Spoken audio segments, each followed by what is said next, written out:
My name is Eric Mandat. I'm the clarinet professor here at Southern Illinois University in Carbondale. And today I'm going to be playing the ILMEA Senior Concert Etude Lyrical Cycle 2 Clarinet.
All of my ILMEA Cycle 2 etudes have titles. This one is called Mournfulness. I believe the titles can give the performers some insight into the mood and character of the piece and help inform their musical choices.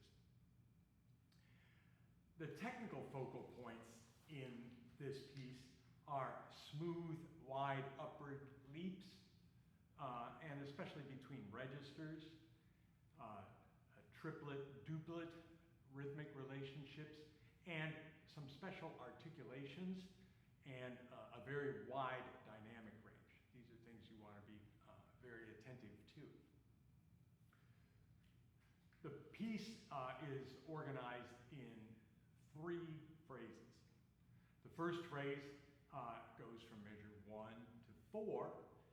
The second phrase starts over like the beginning, and goes from measure 5 to 8, plus a slight extension to measure 10.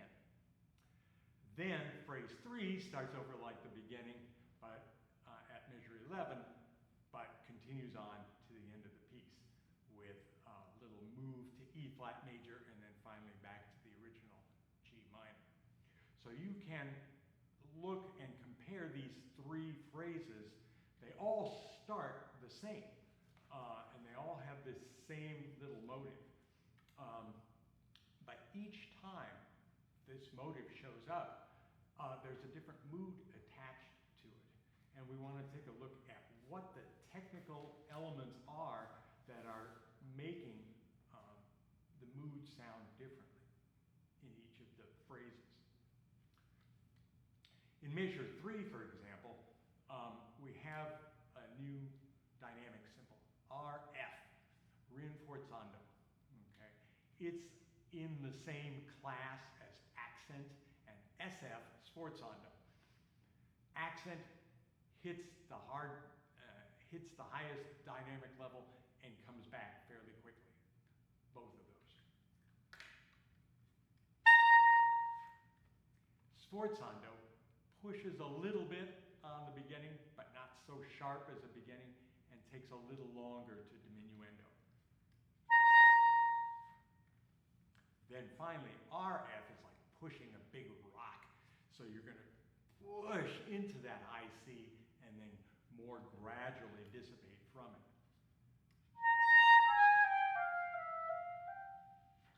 So try playing that measure 3 using those 3 different versions of attack. The accent version, the SF version, and the RF version, so you can hear and feel the difference between those types of articulations. And then be sure to use the RF version when you're performing it. You can see that many of the eighth notes before rests have a staccato on them. When we're playing fast music, staccato is necessarily short because we have to get to the next note fairly quickly. In music that's slow and lyrical like this, the staccato means something a little different. Just as the dot after a note means that we lengthen the note by 1/2, a dot next on top of or below the note means we shorten it by 1/2. So technically these eighth notes with dots on them are a 16th note long. Okay, so why not write a 16th? Well, it's just more stuff to look at, and we want the music to look as smooth as it should sound. So it gives us fewer weird-looking rests to have to deal with. And we don't use our tongue to cut off the note. It's short, but it's not clipped. Okay, that would be a very short staccato that might work in a fast context, but not here in a lyrical context. So you want those notes to be a 16th note long, but also very well tapered. Also, in measure 3, we have crescendo symbols, or measure 2, for example. And in measure 12, we have the word crescendo. What's the difference? Is there a difference? Yes. The symbol for crescendo or diminuendo is something that's happening right now in the moment at the foreground level. And when you see the word crescendo, more likely it means that it's something that's happening to the bigger picture. So in other words, there can be little changes up and down within the word crescendo, but your overall plan is to go crescendo. It's analogous to like thinking of looking at a map and driving west on the interstate. You don't always go west on the interstate. There's a lot of back and forth as you're driving, but the general plan is west. The word crescendo is like your general plan. And the little symbols for crescendo and diminuendo are like your twists and turns in the road as you're heading that direction. So measure 12 has a different feel than measure 2. And that you want to be aware of. And then it finishes with a very direct, in measure 13, a very direct crescendo to the forte. And watch very carefully where those crescendo and diminuendo symbols are placed, and then don't start before or after those places. Start right on those spots. And so that's an important component of this piece.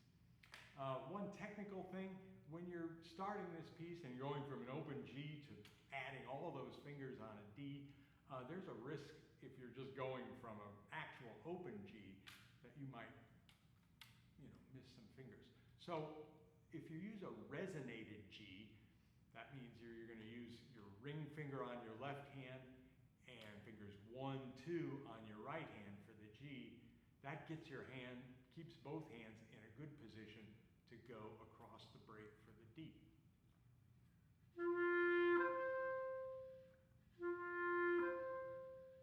I feel confident getting to the D, and the G sounds a little bit better because it's resonated this way. So with all those open Gs at the beginnings of each phrase, I will do that as well. All of my ILMEA Cycle 2 etudes have study guides that I've created, and at the junior level, there are also some practice exercises, preliminary exercises. These are all available for me. All you have to do is send me an email to emandat@siu.edu, and I'll send out the study guides for you, and you can learn more about my compositional approach and my thoughts about technical and musical things to think about in each of these etudes. Thank you so much for watching.